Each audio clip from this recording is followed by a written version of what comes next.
A patient should come to see a prosthodontist if they have complex dental needs. A prosthodontist goes through 3 years of additional training after dental school. That's the equivalent of about 3,500 hours of continuing education. The advanced training gives us skills and tools that we can utilize in any circumstance, and it gives us the ability to create a more streamlined and efficient version of patient care. A patient comes to a prosthodontist because they have complex needs.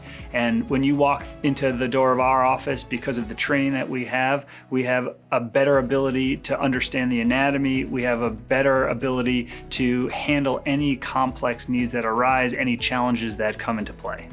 As a prosthodontist, we're specialists. We specialize in implants, cosmetics, and full mouth rehabilitation. It's an advantage to you as the patient to come to a prosthodontist versus a general dentist because we have a better understanding of human anatomy. Any complications that may arise in surgery or in the tooth building process, we're better equipped to be able to handle any of those challenges. The most rewarding part about being a prosthodontist is the ability to transform people's lives. We have the great luxury of getting to know people over a longer period of time, and it's one of the reasons that I went into healthcare, was to get to know people and to be ingrained in their life experience, and to see someone start in one place and end in a completely different, where it gives them a greater sense of comfort and confidence, is really the greatest benefit that we get.